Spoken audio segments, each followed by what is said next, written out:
restless cities. Culture and Maine. It is a place where the truth should be kept.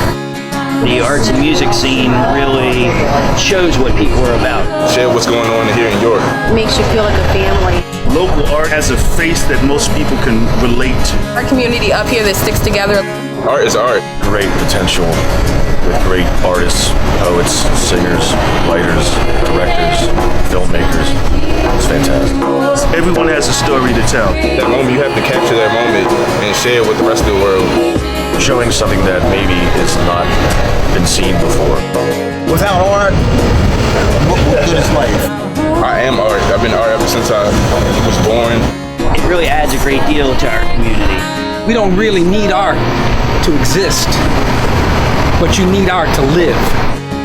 Culture in Maine is important, and I think playing out is important, and playing open mics and playing wherever you can play. It's all about us all checking in with each other. We're on the road again, and this time Culture in Maine has crossed the river. We're actually in Columbia, Pennsylvania, which is just inside Lancaster County. But the river community, which is also known as Wrightsville, Columbia, Marietta, and those areas, have an absolutely incredible Fourth Friday arts crawl that they do, much like York's First Friday. They also have an absolutely awesome art community there. And we're stopping at Jonal Gallery and Alberta Art Shop, which is one of the independently owned and operated gallery and show spaces that is in beautiful and scenic and very charming downtown Columbia. So let's head inside and talk to the friendly and fabulous owners of the Jonal Art Gallery and find out what's going on the other side of the water.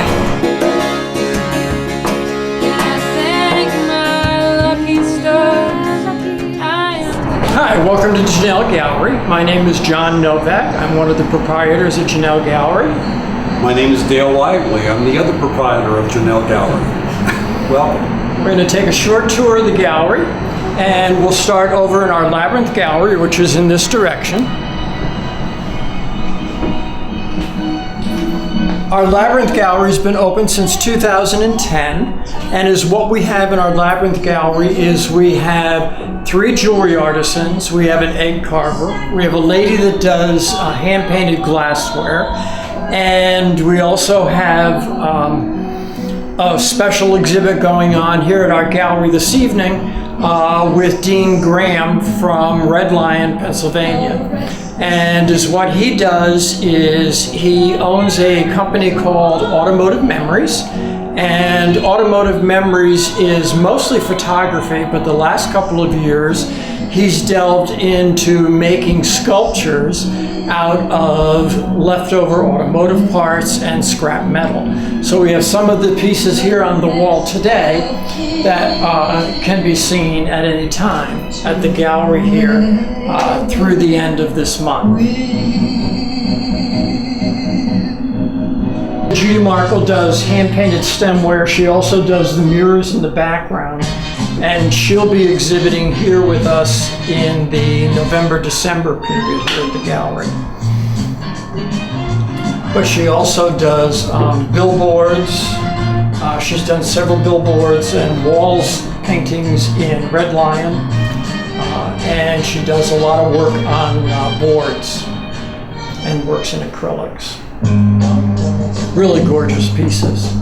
So they actually make break-resistant eggs, and you can tell that these are these beautifully carved, a unicorn on the inside, and these are real eggs. Yes.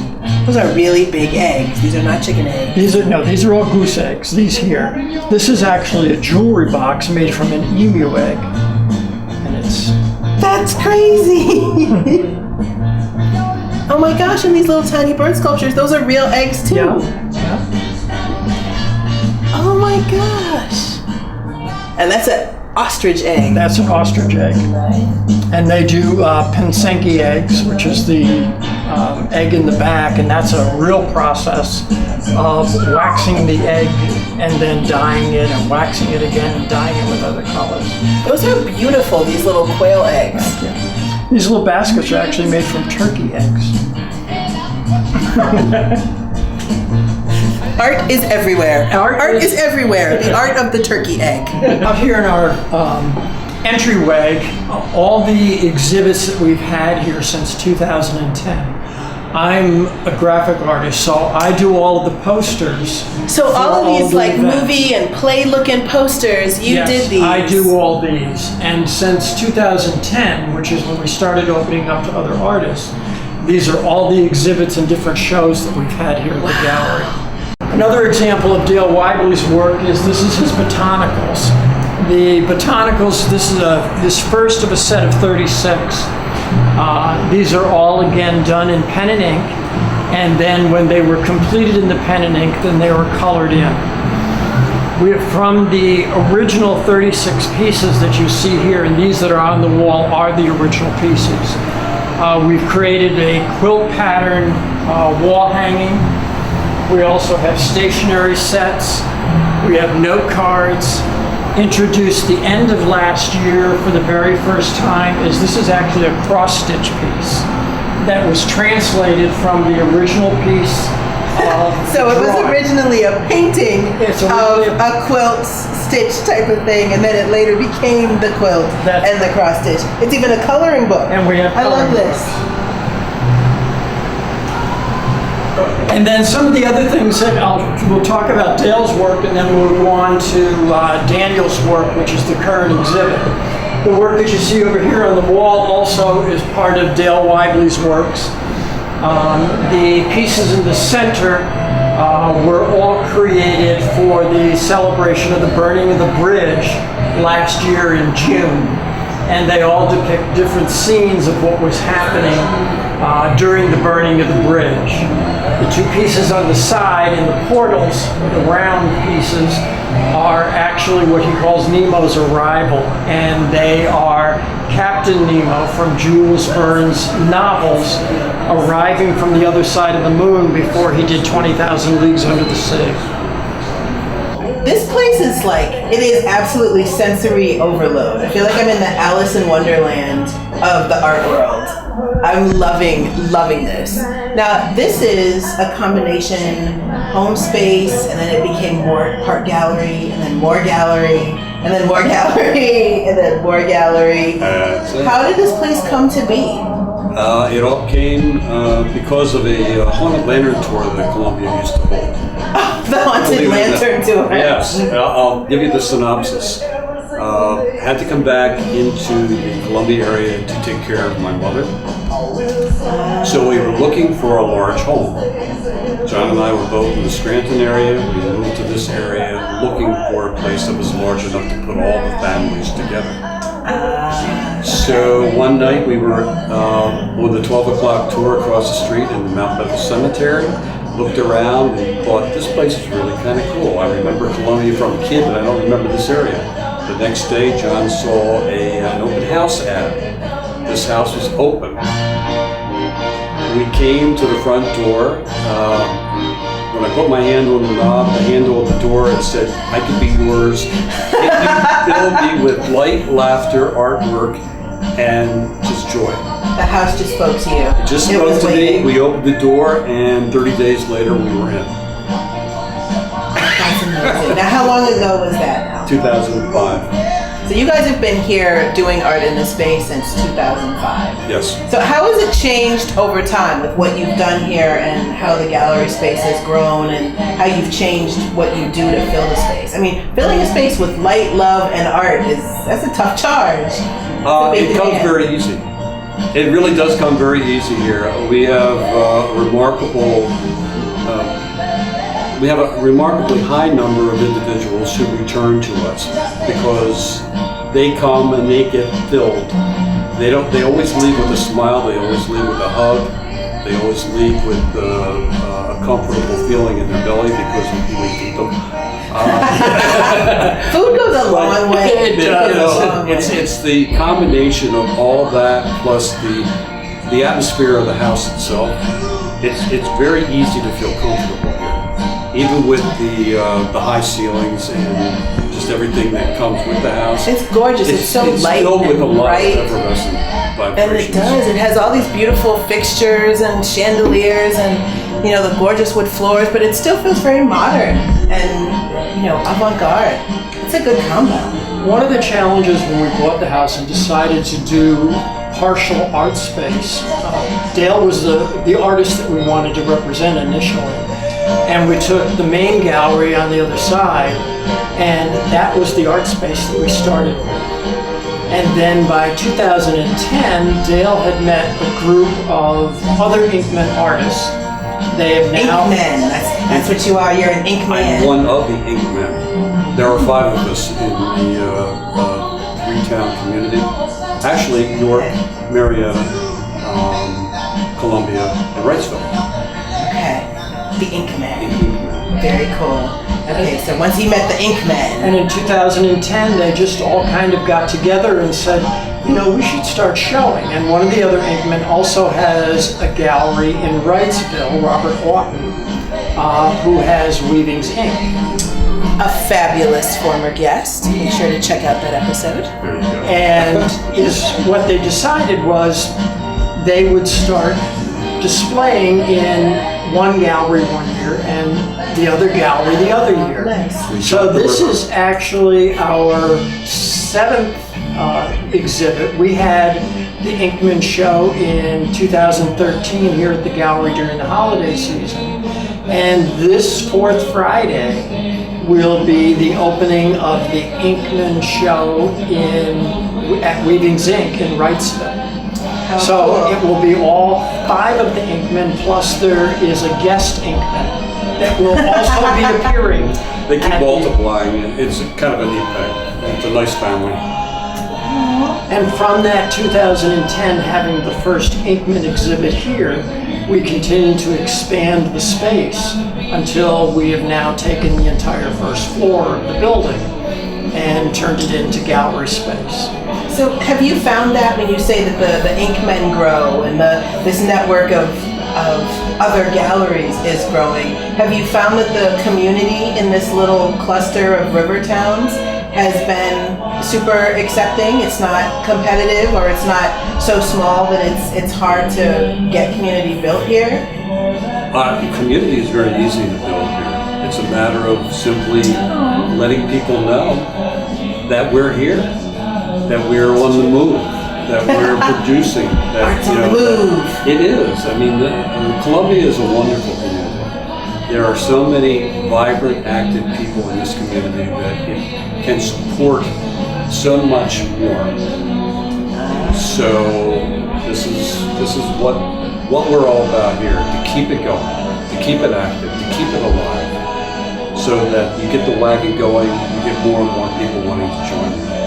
And the really cool thing is, this year the Smithsonian Magazine selected Columbia as one of the top 20 small towns in the entire United States to visit this summer. And they did a 2-month article spread on the top 20, and we were listed and not our gallery, but our town, our borough, was listed and photographed.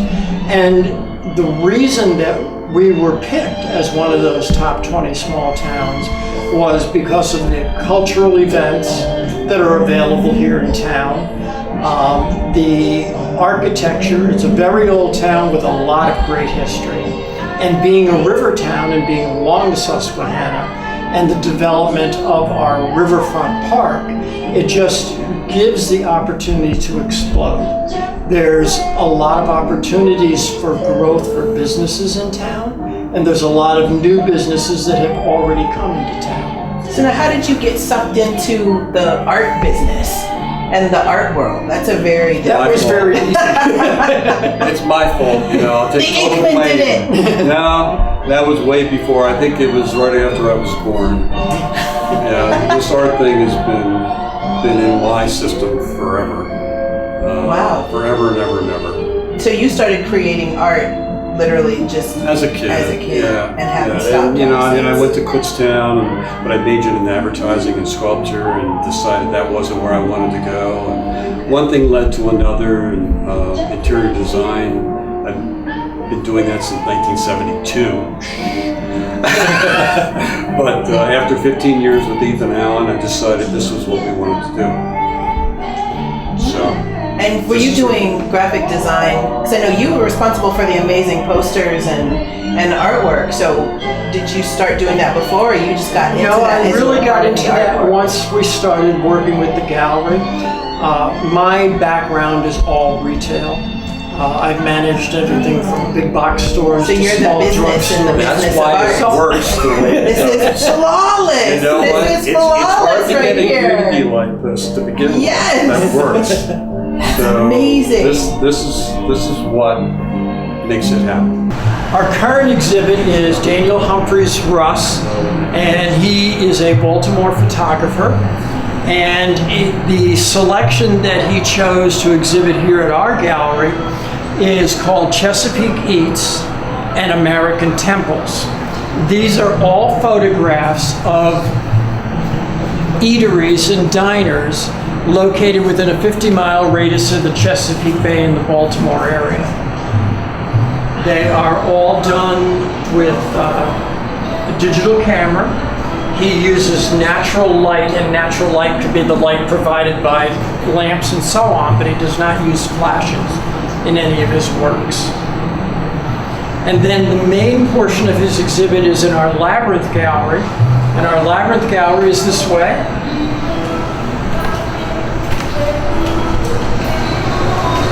And this portion of his exhibit is called the American Temples.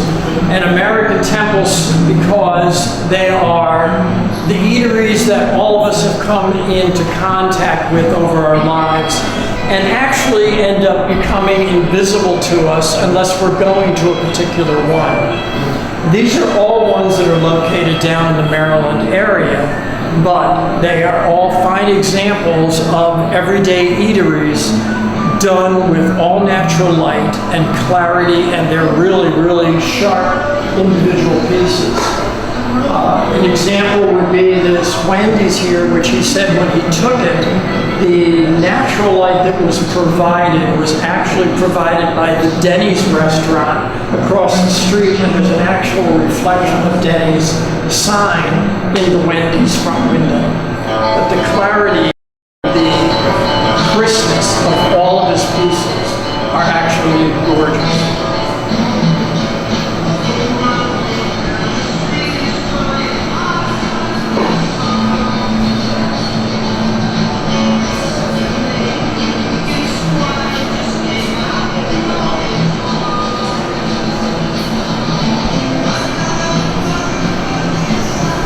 The location of the gallery here at Janelle Gallery is located in the historic Mount Bethel district of the borough of Columbia, Pennsylvania, at 653 Locust Street. The home was built approximately 1876 by William Haugenthaler. William Haugenthaler was at the time a contractor who built many of the homes in Columbia, Philadelphia, Baltimore, and Harrisburg. He's also built several of the churches and designed them. At that point in time, a contractor built the homes, designed the homes, and completed the homes. This particular home here he built for himself, his wife, and his daughter. The house has seen many wonderful things happen to it. It has all of the original charm, and we have done a lot of updating and changing to it, only to bring it back to its natural endeavors. The double doors, all the doors in the house are all original to the house. The knobs on this particular door and one of the other places in the home is the original glass mercury knobs with the sterling silver escutcheons around them. We're very fortunate that they were still here in the home when we purchased it. The floor designs have all been redone by ourselves here at the gallery. Dale Weibly actually did the floor in the entryway here, and this is all done, it's branded and stenciled, and the original designs in the medallions are from the original glass in the windows. We kind of live by the slogan, passion trumps pedigree. Because Ooh, it I like truly that. does. You show me somebody who is an artist who has passion that you can pay. We'll help them until the end of time. And that goes I mean, along with it all just- the forms of art. Yeah, it's not just painting, sculpture, whatever. You show me passion, you've got me. We just And had, maybe that's what this house is all about, because the energy bounces around in here. It And is a very that's joyful what space. people leave with that too. I mean, there's enough of it here to go around. It is not there's not a finite quality No. of joy and passion. No, it's a bottomless cup. Yeah. we do other forms of art here at the gallery. We have done poetry readings. We have done live performances. We had a gentleman early on in our gallery experience here who was a furniture designer, and his brother was an artist, wall artist, dimensional artist. And when we showed his work here, he did all these beautiful fiberglass pieces of furniture and iron pieces, and the entire gallery was just filled with It was a furniture. furniture showroom. Set And up his and you had some- brother's work was on so- the wall. So I mean, we've done so many different things. We're We very have- open to possibilities and very flexible. I mean, usually everything looks different every 30 days. And that's a lot of work, but it's, yeah, there's a bit of insanity running through here today. That's okay, it works, it's Any fun. place where there's art and joy, there's probably a little bit of insanity in there too. Oh, there has to be to survive. We consider this our main gallery, and what we normally have in the main gallery is most of the resident artist Dale Weigley's work. He again is a pen and ink artist mostly, and he does his work with a technique called stippling. There are some examples that we'll show you as we go through the gallery. In the gallery also here we have some textile products, and the textile products are all products that we make here at the gallery. The design was created by Dale Weigley. These are called Shakespeare's. From the Shakespeare's we've moved into the Longfellows. The Shakespeare's are actually an alternative scarf, and they're made totally reversible. They're made here at the gallery. They can be made to wear in many different ways. An individual could wear them. These are all hand beaded here at the gallery, and they're all what we call recycled green fabric, because we'll go to consignment shops and buy up designer clothing that if it fits the pattern, we'll buy it, whether it's skirts or slacks or tops or whatever it is. And then we cut them here at the gallery. They're actually created here at the gallery, and we have quite a large assortment of them. We did from there progress into what we call Longfellows, and Longfellows are actually alternative ties. And it's what they are. We have two different styles where you can actually, it has the slits in them rather than tying them around your neck. And you can set them through the slits, or we have some that also have the buttons on them. These again are totally reversible. They can be worn on either side. They have buttons on both sides. Last year we started an event called You Be Artist. You Be Artist, like you be the artist. And the Labyrinth Gallery was totally encased with tarps. Everything was covered. The floor was covered 3 or 4 times. We set up blank canvases. It was open for 30 days for anybody to come in and work on artwork. And at the end of the 30 days, each piece was silent auctioned off, and all the money went to the Columbia Food Bank. That's amazing. So I mean, and it's that kind of stuff. That's what we do. I mean, that's that. Every time, as the years go on, I get excited over this. You know? You should. I can't help it. That's And it. from that last year, we looked to what other organizations can we do things for. And what we chose this year was an organization called Hands and Hearts, an art and cultural exchange from Haiti. Wow. And we had about 17 Haitian artists' pieces here. Everything from crafts to paintings. And almost all of the money from that exhibit went back to Haiti. So we look to expand our community and our horizons all the time with all different forms We've of been art. blessed. I mean, are we wealthy? No. But we've been blessed in so many other ways that this is the payment for that blessing.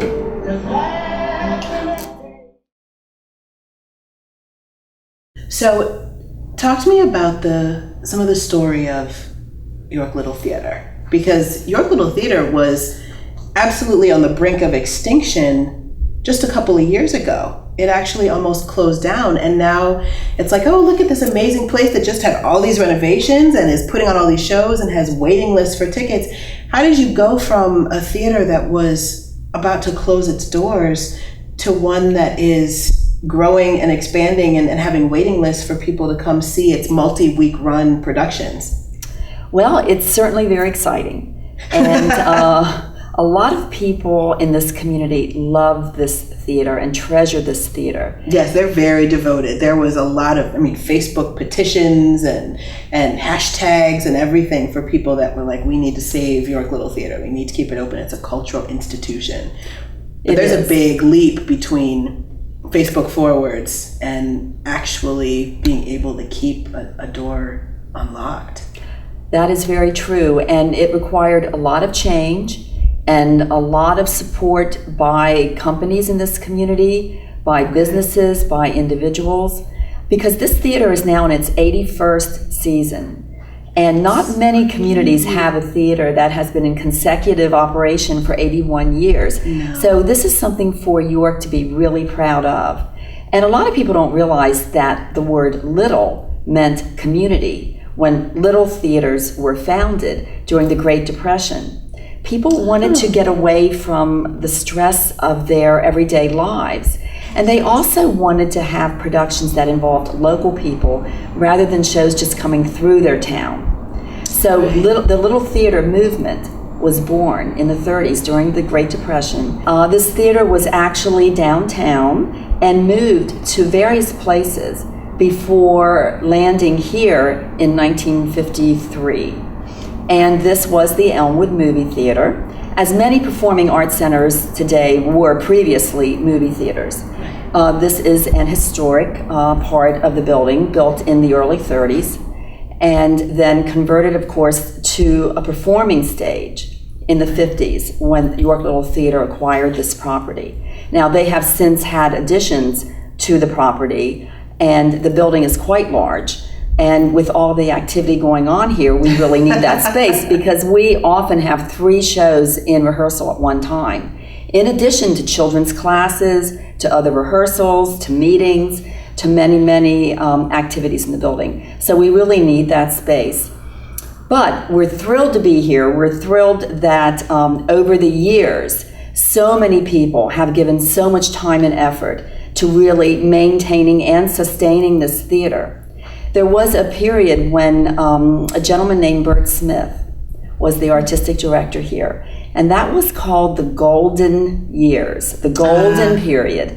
And he was a graduate of Yale Drama School. Wow. I actually had the good fortune to perform in some shows here many years ago when Bert was the director. So you're an actress yourself, not just a cultural executive. Well, I would not say I'm an actress. I am a dancer and choreographer. Ooh. And so I was able to dance in some of the musicals here. Very, very talented individuals, not only from the York area, but from Lancaster, from Harrisburg, Camp Hill, Mechanicsburg, Baltimore.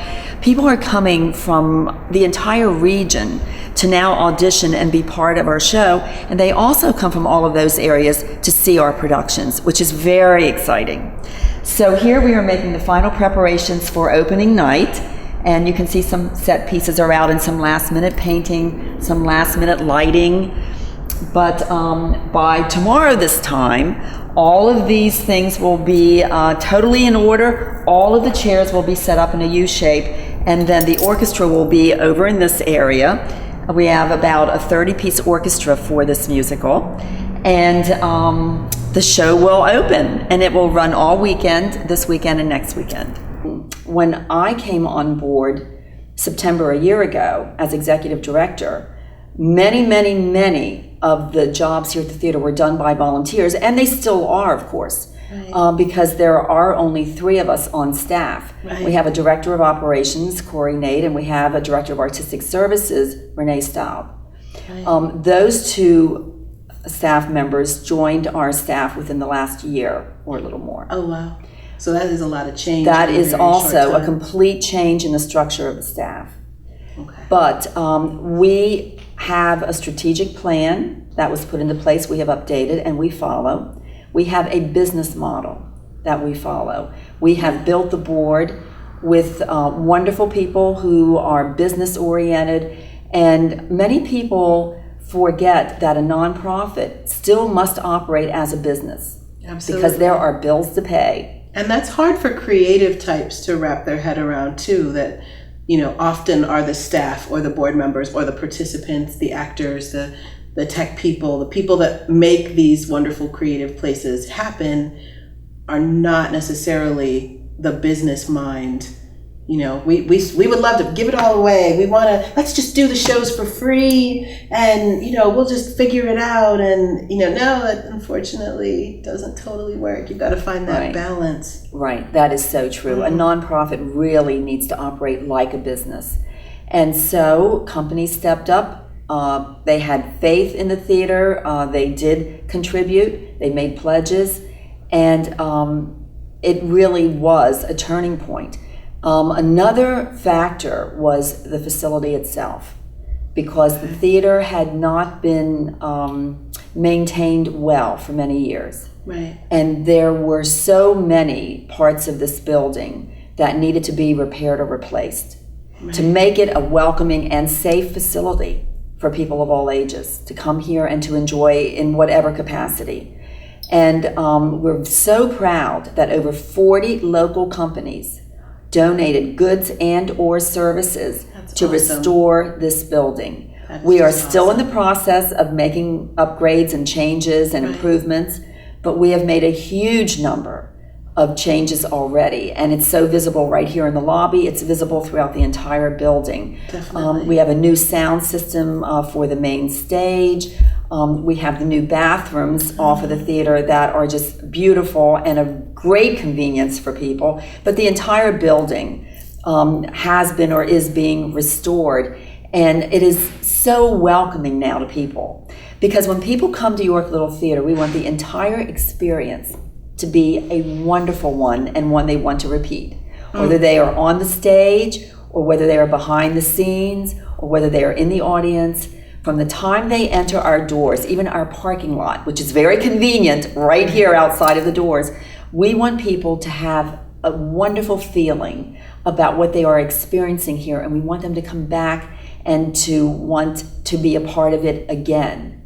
Because as you know, when you are part of a show, if you are on the stage or even behind the scenes, you are a part of something bigger than yourself. And you are bonding with people and sharing a common goal. And that is so unifying and it's so inspirational that you will always remember it. And then when you add the audience, as Jeremy was saying before, when you add the audience component and you see their pleasure and joy at what you're doing, it's just hard to put into words how wonderful it is. And when we have our renovations in here, the directors will be able to reconfigure the space so that this will not always be the back of the set. They could even do it in the round if they would want. And that gives them tremendous opportunity for creativity. And it's just exciting to see how creative individuals really are, whether they are the directors or whether they are the choreographers, musical directors of musicals, whether they are stage managers, whether they are creating costumes or building sets. There are so many creative opportunities here at the theater for people with vast talent. And people come here to share that talent.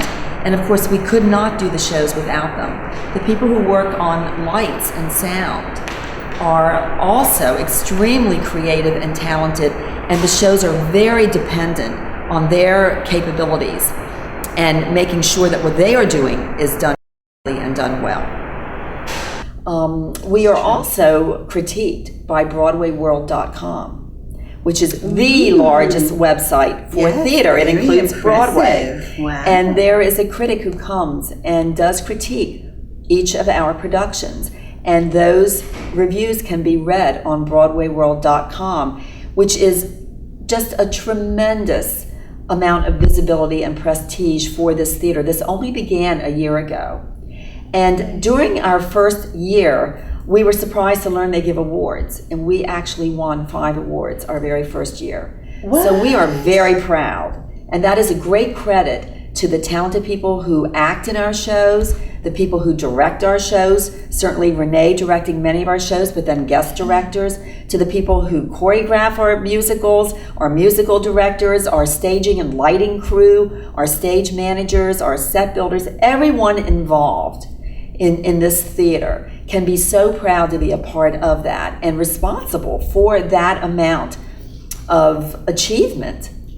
And so the word has really spread very quickly. And people from not just York County, but Lancaster, Harrisburg, Camp Hill, Mechanicsburg, Baltimore, come here and audition to be part of our shows.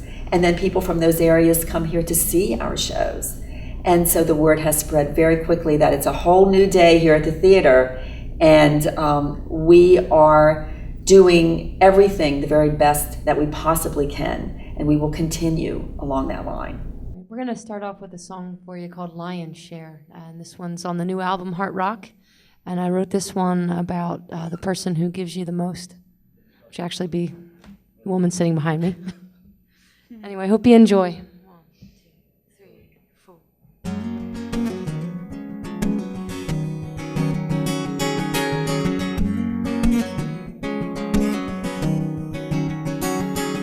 Beauty is a work of art.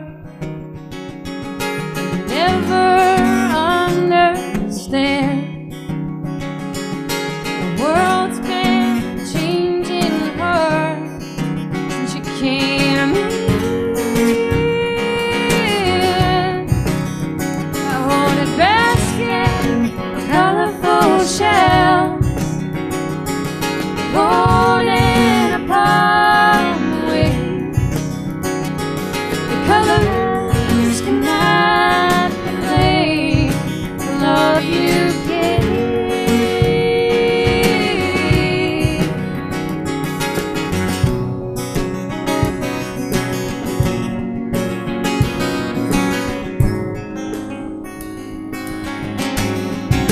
Stir my soul, shake my ground, trust could be found. Keep my life, my lion's share. Lungs always brand new air.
my name is Jen Hara, and I'm doing some backup vocals, harmonizing with Sarah. And I've been with the band officially maybe a couple months, but I've been singing with Sarah for about 2 years now. So that's my place. My name's Sarah Fiore, and I sing and write the music and play guitar and a 7-string mandolin. That's all the further I go. And that's me. I've been founding member of the band, I guess I should say. So about 8 years in this project. My name's Danny Fiore, and I'm playing drums, percussion, and a little bit of vocals if you're not careful. I might sing. And I've been working with Indian Summer Jars now since, what do we want to say, about January, when we went down to Florida. So. I'm Jason Whetstone. Play the accordion and the penny whistle, do a little bit of vocals. I've been with the band about as long as Jen has, a couple of months. When these two approached me to work on the next record, I'm an engineer and a producer, so they approached me and asked me if I'd be interested in in engineering the record, and I was like, I can't believe they're asking me to do this. That's fantastic. I love these guys. So I started asking them, did you ever think about, accordion, penny whistle, and any of your stuff? Because I play both. And they were like, really? Sure, let's try it. And it just kind of went from there, and it's fantastic. Yeah. And the next record, Heart Rock, will be out in the next couple of weeks. So we're really excited about that. You will sleep. Yeah, I will over sleep the next eventually. 2 weeks. The sound is the songs very much have the same vibe, the Indian Summer Jars vibe. So kind of folk bluegrass. There's a little bit of blues in there too, but the album was inspired by songs written over the last couple years, and I in traveling I collected all these heart-shaped rocks from friends and people I'd run into, and it was just resonating with me because it meant a lot. It was like, gifts of friendship to take with me and remind me of a place and a time. So all these songs are very different, but they have a common thread of your center and your core, and they're just really just kind of an exhale of just really good feeling, growing up and learning more about myself and other people and being able to share that with the world. So the Adirondack Mountains has a lot of inspiration in there. So, and as far as instrumentation goes, what to expect, new and old wise, it's still the same old folky acoustic guitar driving the whole thing and the percussion and the harmonies. But now we have this wonderful addition of accordion, padding, and invigorating almost every piece, and the penny whistle doing the same thing, kind of just floating on top of all the songs. All the songs. Can you play it on all the songs? That would be great. But it's on Most a lot of the them. song. Yeah. So there's even electric guitar in one of them. Yeah. So we've got we're playing with some different sounds. I love the electric guitar. It's like I'm always, I don't want to say stuck on the acoustic, but I grew up playing a lot of electric, so it's really cool to be able to bounce ideas off of these creative people and kind of branch out a little bit and try new things with old songs in a way. Yeah, the electric guitar it's really interesting. A lot of people, when they think of electric guitar, they think like grr, really something really harsh and grungy, but this is like it's very very sort of ethereal and you know what it really reminds me of, Sarah? I never really thought of this, but when I was in high school, I used to listen to the Innocence Mission, which is a band from Lancaster, and I used to love. I still do love them, but it kind of reminds me of that. They have kind of a ethereal sort of vibe. Kind of gets into that space. Yeah. Yeah, I didn't think I'd be recording again, especially all the changes in the band over the last year with Sarah King moving away and Kelly. We just decided to do different projects, and I was actually at a standstill for a while. But I had all these songs that I really, really loved, and so just I guess every song has a little bit different of an inspiration. One's about a bike. It's not a race, but it's like a 500-mile bike ride across the state of Iowa. And We didn't do it. Disclaimer. We didn't do it. Our very good Friend friend of Steph mine Bennett did. Yeah. did this ride, but you kept in touch and were inspired by her whole journey. And Yeah, so that one's called Ragbri. And so that's on there. So it's kind of like trying to get into someone else's shoes. Lion's Share was about meeting my wife. So she inspired that one. Lucky Stars is a really great act called Nako and Medicine for the People. And I got to see him last summer. And he's such a earthy performer, and the way he's poetic and just speaks about the earth and our relation to it really inspired that one. It opens up with a song called The Vision about being kind of pushed out of actually a church we used to go to. that was Trust. And Division has a little bit of that in there I'm too. sorry. So that's okay. That's all right. See, we're learning more right now. I'm learning all about But, Division. I didn't know that. Yeah, so it's about just being open in your relationships and your love, and so that opens up the album. So yeah, a lot of different moods there.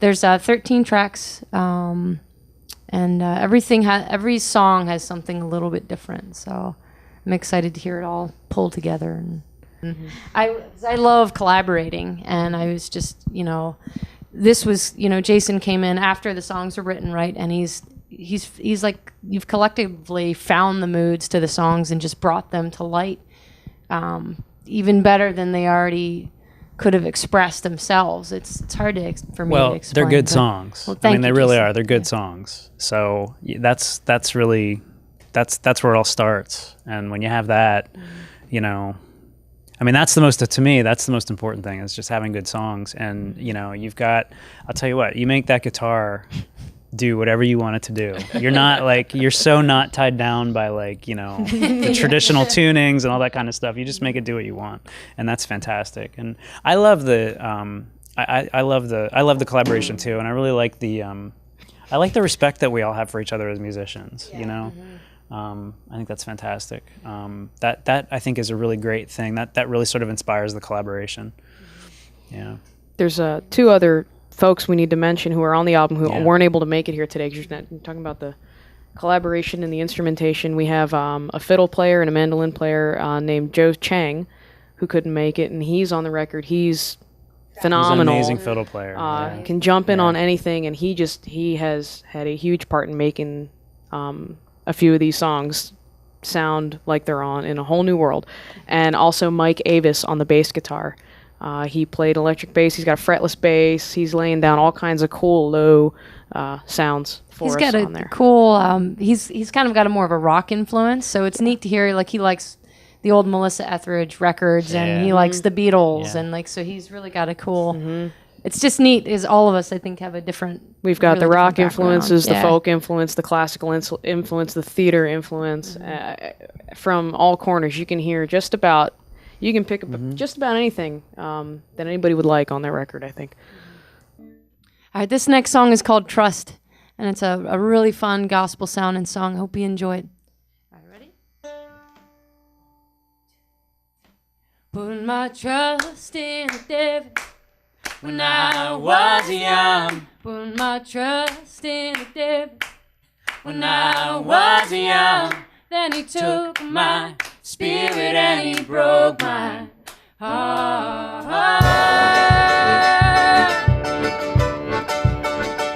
He took my words to fight, and through fire I crossed into dark of the night. Claimed the soul I lost, it robbed me blind at every cost.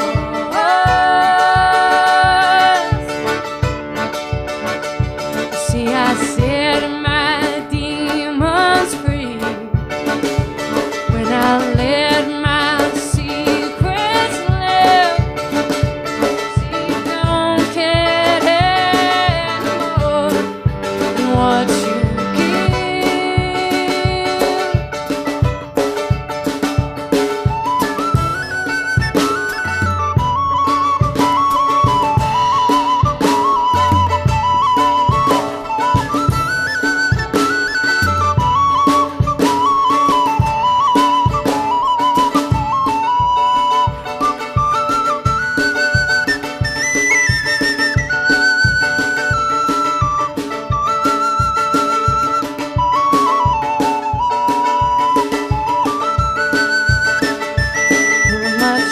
trust in myself. When I was young, put my trust in myself. When I was young, found my spirit and it brought me home,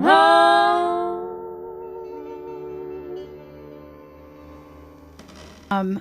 When I first heard Sarah's music, I fell in love with it instantly.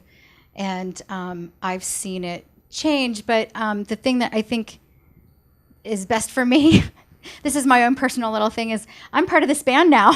So I got to discover this music that felt like she was singing from my heart, you know, like she was pulling those words and those emotions out of me. And now I get to come in behind her and lift it up more. And I get to be a part of that. So it's a blessing for me to feel like something's fulfilled inside of me by doing this. So, yeah. I would say for me, just I'm so happy that I can still do this. And when you work in the same project for so long and it changes so drastically, you wonder if it's ever going to happen or be as good as it was before. And there's a lot of fear. There's a lot of like, you know, are people going to still like this? Are they going to still support me? And most of the people are still there, and a lot more. Some aren't. But it's been a really great learning experience for me. And Danny has helped me tremendously with marketing and like kind of rebranding and just getting me excited again to have a presence and to play. So, you know, and I looked at myself as a musician a year or two ago and as a musician now, and the first thing that came to my mind was I am absolutely fearless now, and I'm so excited. I'm so excited about this project and these songs and this music and playing them out that I am absolutely fearless in that whatever comes, whatever the universe brings, I want to just be open and ready to give back, to give all the music back, to just filter what she's writing through the drums and through my voice sometimes, and filter that back out with everybody together and be fearless about it so that it reaches wherever it can possibly reach. And that just invigorates me. I'm so excited about this music. Thank you all for being here and making it together.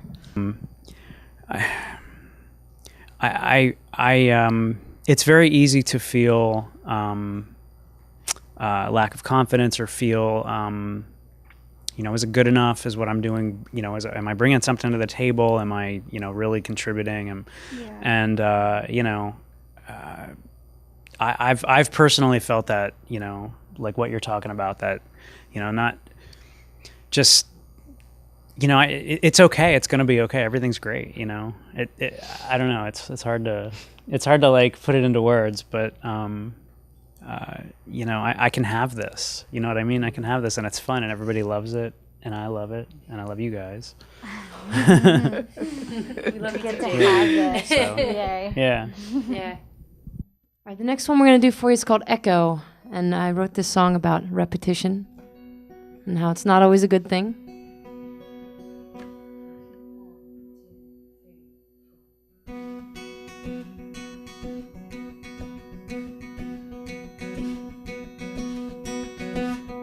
In the hall, the air hangs thick.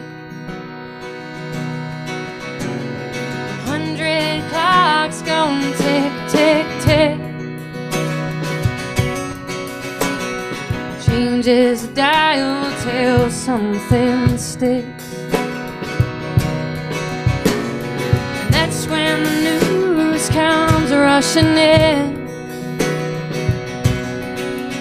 It's been a long time coming, and it feels so safe when everything here settles in its rightful place. You're never changing. You're never changing.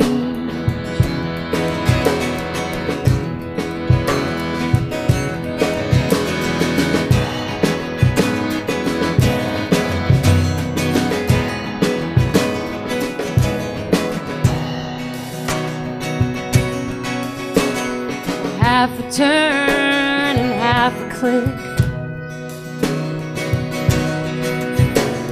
The lights come on, the band spins. Never thought for once you'd miss the whispered words, devil's kiss. It's been a long time coming, and you feel so safe when everything is settled in its rightful place. True never change, true never change.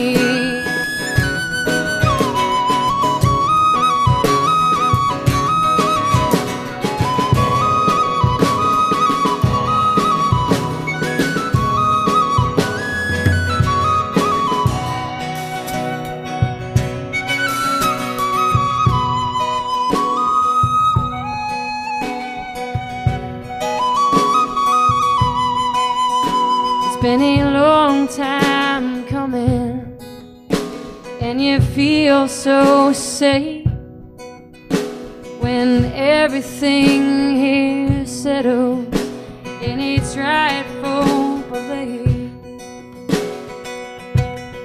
True never change, true never change, true never change.